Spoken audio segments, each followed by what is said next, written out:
ঘুষ না দেওয়া হয় বিচার পায় না। শুধু তাই নয়, বড়লোক বেড়ায় একটা বেনসন সিগারেট দিয়ে দিছে মাতবর সাহেবেরে। মাতবর সাহেব বেনসন সিগারেট নিয়ে বাড়িতে টানেন আর চিন্তা করেন বিচারটা কোমর দিকে যায়। মাতবর সাহেব সিগারেট একটা ধরায়া বলে, আমি যদি তার পক্ষে রায় না দেই কেমন হয়ে যায়।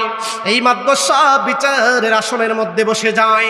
অন্যায় অপরাধ যে করলো তার পক্ষে রায় দিয়া গরিব অসহায় ব্যক্তি যে নাই বিচারে পাওয়ার প্রাপ্য সেই ব্যক্তির উপর জুলুম করলো। এই গরিব ব্যক্তি গভীর রজনীতে আরামের ঘুম হারাম করে তাহাজ্জুদ নামাজ পড়ে আল্লাহর কাছে দুইটা হাত তুলে বলে, রব্বে কারীম, আলেম উলামারা বলেছে আলাইহিস সাল্লাহু বিআহকামিল হাকিমিন, তুমি নাকি নাই বিচারক, তুমি নাকি শ্রেষ্ঠ বিচারক রব্বে কারীম। আজ আমি অন্যায়ের কাছে হেরে গেলাম, আমি অপরাধ না করে অপরাধী হয়ে গেলাম রব্বে কারীম। এই গভীর রজনীতে সবাই ঘুমায় রইল, আমি আমার দুইটা হাত তুলে তোমার দরবারে বাড়াইয়া দিলাম, রব্বে কারীম মেহেরবানি করে আমার মুনাজাত কবুল করে নাও। আবার আল্লাহ ডাক দিয়ে বলে, আমার বান্দারে কাঁদিস না, কাঁদিস না, কাঁদিস না। ন্যায় বিচার পাওয়া থেকে তোরে যারে বঞ্চিত করেছে, একটা বেনসন সিগারেটের বিনিময় 5,000 টাকার বিনিময় 10,000 টাকার বিনিময় আমি আল্লাহ রাব্বুল আলামিন আহকামুল হাকিমিন এমন রোগ দিয়া দিমু, সারা জীবনের ঘুষের টাকা একত্রিত করলে, সারা জীবনের সুদের টাকা একত্রিত করলে, সারা জীবনের দুর্নীতির টাকা একত্রিত করলে একটা ইনজেকশনের দামও বানাইতে পারবে না। জোরে কোন ঠিক কিনা? সমাজে ঘুষের বিচার আছে না নাই? অমুসলমান চিল্লায় বলো আছে না নাই? সুদ খাওয়া আর ঘুষ খাওয়া যায় না তাদের অভ্যাস, মরার পরে ফেরেশতারা দিব আইকাওয়ালা বাস, ঠিক কিনা? করাই গুন্ডা হিসাব নিবে প্রভু রহমান। তোরা কিসের মুসলমান, তোরা কিসের মুসলমান, তোরা কিসের মুসলমান, তোরা কিসের মুসলমান। এই দুনিয়ার মুখে পড়ে কতক মুসলমান নামাজ কালাম ছেড়ে দিয়ে, নামাজ কালাম ছেড়ে দিয়ে শুনে টিভির গান। ওরা কিসের মুসলমান, তোরা কিসের মুসলমান, তোরা কিসের মুসলমান, তোরা কিসের মুসলমান। জোরে বলেন ঠিক কিনা? আমনে ওই সমাজে ঘুষের বিচার নাই? কথা কয় না, আছে না নাই? হুইল পাউডার দিয়া দুইয়া দিয়া যাবো, ওয়াজা আইলে আইলাম, না আইলে না। কথা কোন ঠিক কিনা? কালকে এক জায়গায় মাহফিলে গেছি, একটা মাহফিল শেষ করে আরেকটাত গেছি। প্রথম করছি বালুর চর মাথাভাঙ্গা, এরপরে গেছি শাহবাজ কান্দি, রাত্রে 10টার পরে স্টেজ ধরেছি। আমি জানি ঘুষের ওয়াজ আর সুদের ওয়াজ টান দিছি, তাও আবার মসজিদের ভিতরে বইয়া।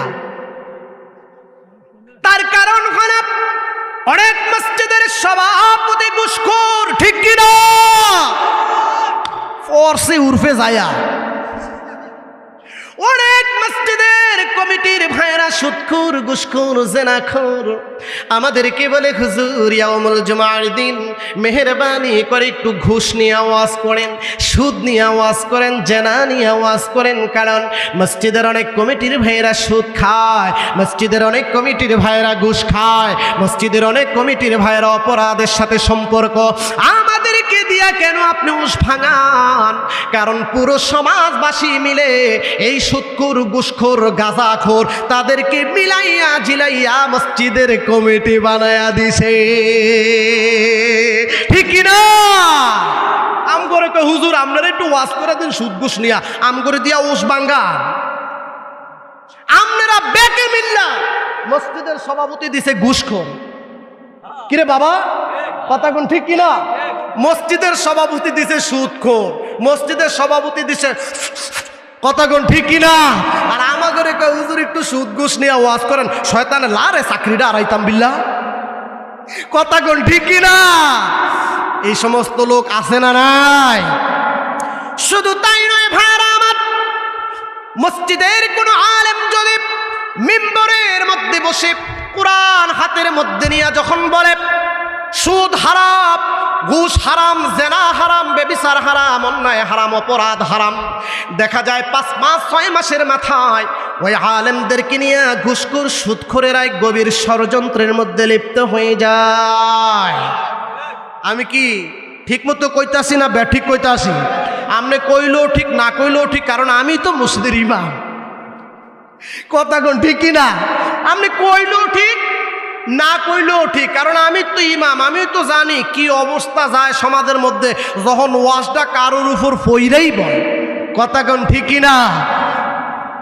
এই মুন্সিগঞ্জ গত বছর ওয়াজে গেছি, সুদের ওয়াজ স্টেজের মধ্যে টান্দা বসে একবারে খারুয়া কয় হুজুর এনুই আছে। আমাকে বন মিয়া দেহান লাগতো না, বাস লয়ে বাইরা বাড়ির ব্যবস্থা করতেছেন। আবার